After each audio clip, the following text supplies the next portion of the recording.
This is DJ Fallout, and you're listening to Vaquero Radio.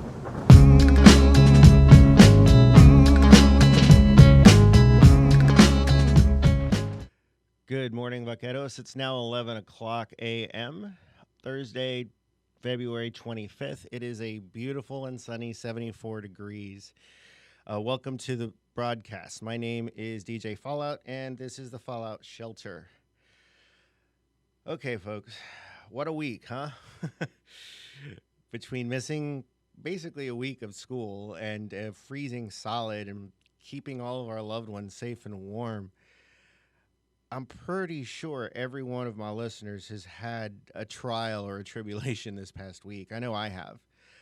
Between a dead car battery, keeping all of my fur babies and my family safe and warm. We all slept in one room of the house. Dealing with zero power, with no heat, and learning the hard way how to keep yourself warm. It's been a challenge.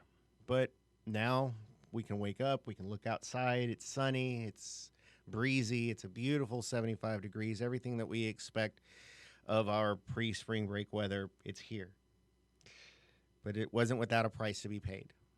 Lots of folks have lost everything. If you've seen the news, you've seen kitchens turned into glaciers overnight. That's because the pipes burst in Texas. We're not used to the weather, and we don't deal with freezing pipes. Very simply, we just weren't prepared. But for those of you that are here, I'm very glad that you are, and hopefully you didn't have too much of an issue getting to the internet. I know that my classes were canceled for the entire week simply because we couldn't get to our virtual learning. It was a challenge to begin with, and now it's even more of a challenge. But I'm sure over time we're going to learn how to put it all behind us, because that's what we do. We need to be able to clear the table so we can answer that next challenge. Here's some Flock Seagulls.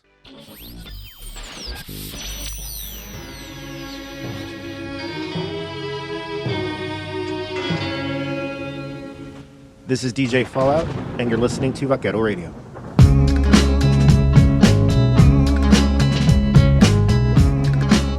Good morning, Vaqueros. I think I missed my intro. I apologize. I wasn't broadcasting at that moment, but welcome to my show. This is the Fallout Shelter, and I am DJ Fallout, where we discuss the ways that we get through the problems that we face. And thank you for joining me today. Obviously, we've got a lot to talk about. We just recently went through a freeze here locally in the Rio Grande Valley of Texas. This was a freeze of unprecedented proportions. It disabled most of the state in terms of power, in terms of heat, and some parts of Texas are only now recovering. Now, if you are joining me from one of those areas, welcome and thank you for making the effort.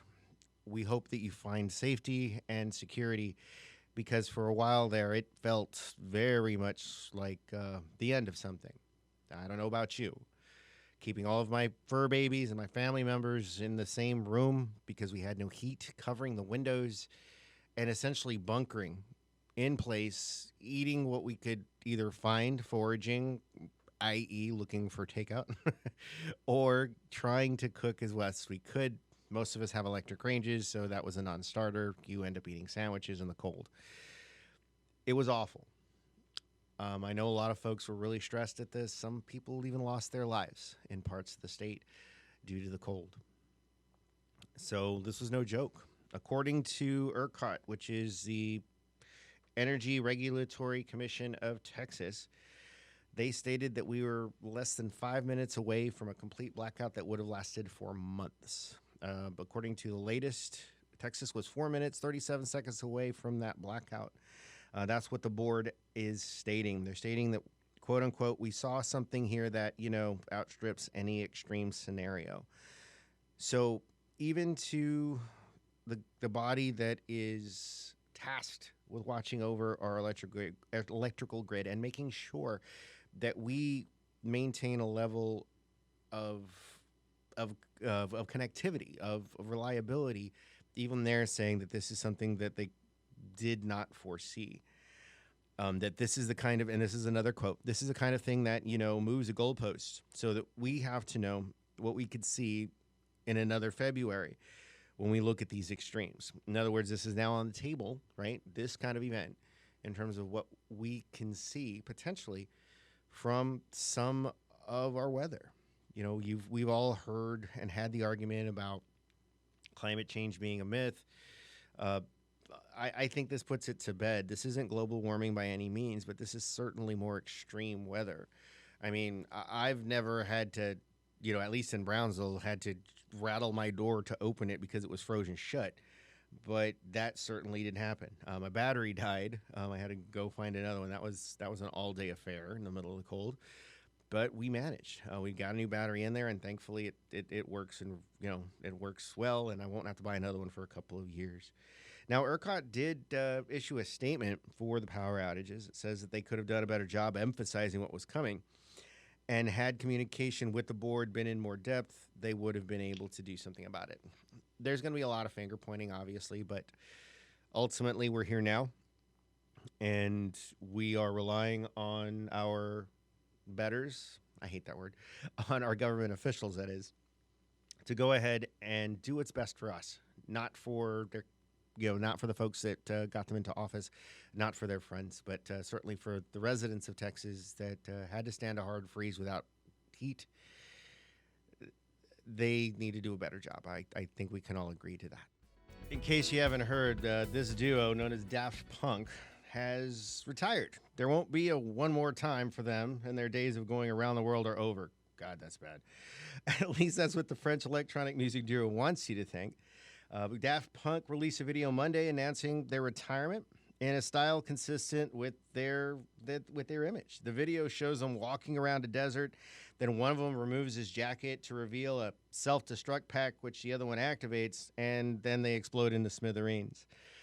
Daft Punk's publicist has confirmed the split, but that doesn't really mean anything in the world of music. I mean, let's face it, how many bands have retired and come back? Just ask Motley Crue. So these folks could always reform in another different name, or the members could pursue solo careers. We never know. I mean, they made a point of not showing their faces.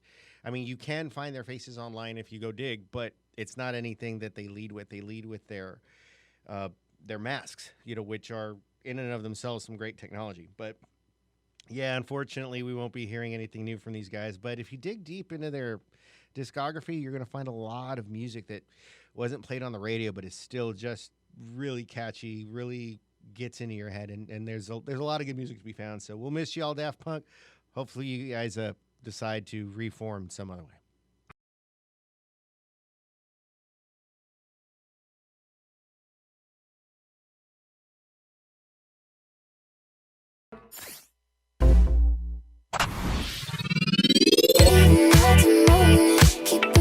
Vaquero Radio is now available on the palm of your hand with Radio FX. Download the Radio FX app to listen to your favorite DJs on the go. For more information, go to utrgvradio.com.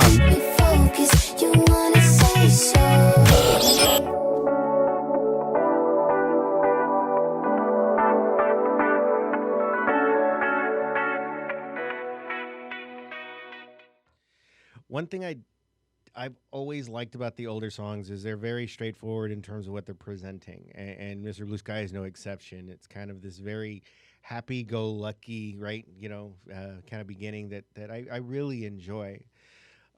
Before that, there was a few other songs I know that I played in a panic mode, obviously. I'm still getting used to the playlist here that we use, Vaquero Radio. This is only my third show, hopefully out of many more.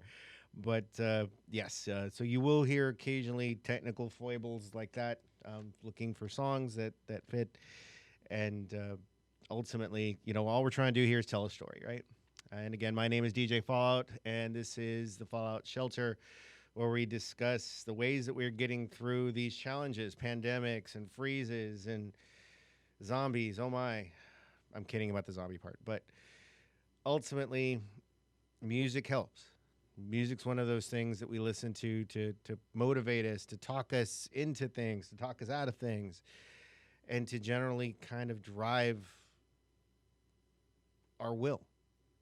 I mean, maybe not that much. Sometimes it's just a cool song to dance to, but Other times, songs have messages, and listening to them can help guide us to our answers.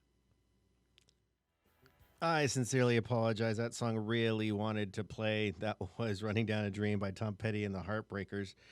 And of course, before that, there was Bizarre Love Triangle from New Order, Sinister Kid by the Black Keys as well, and of course, Mr. Blue Sky by the Electric Light Orchestra. So, we can take pride in surviving this far. I know we're only in February, y'all, and we have 10 more months to get through this year. But we, in small ways, small moves, we're getting through it together. We're learning how. Say what you will about what the media, what people have said about the Black Lives Matter movement. But today they announced what they're calling the BLM Survival Fund. The Black Lives Matter Network is formally expanding a $3 million financial relief fund that it launched earlier this month to help people struggling to make ends meet during the ongoing pandemic. So this foundation, of course, the BLM Foundation, is going to make up to 3,000 microgrants of up to $1,000 each for people who it deems needing these funds. The BLM Foundation has already begun asking recipients to apply for the Survival Fund grants as it builds out a philanthropic arm. So this started during the Black Lives Matter protests, where there were folks that were bailing out the protesters in an effort to keep them activated. And they, raised essentially bailout money for them. And that's how they were able to get them back into protesting so quickly. So as a result of kind of some of these experiments, now they're going to go ahead and start extending help to the folks that need it. I think that's really great. According to the BLM co-founder Patrice Cullors, this came from a collective conversation with BLM leadership that folks are being hurt the most financially during the pandemic. So they're reaching out to the people that are being affected the most by these issues. They went on to say, I believe that when you have the resources, to hoard them is a disservice to the people who deserve them. So there's definitely a movement to help the least of us. And this is all we're ever called to do as college students, as activists, as a religious person, whatever faith that may be. Most faiths say don't do bad stuff to other people and help when you can. So it's great to see that folks like BLM are trying to make a difference in their, in terms of who they want to help and how. It's not just, I'm not going to say throwing a brick into a window, because unfortunately though that did happen, nobody's 100% sure exactly who did those crimes. So with that, that's awesome that BLM is doing that, regardless of whether anybody knows or not. But that's why we're here to tell you. This is a AP News release, so you can read it for yourself.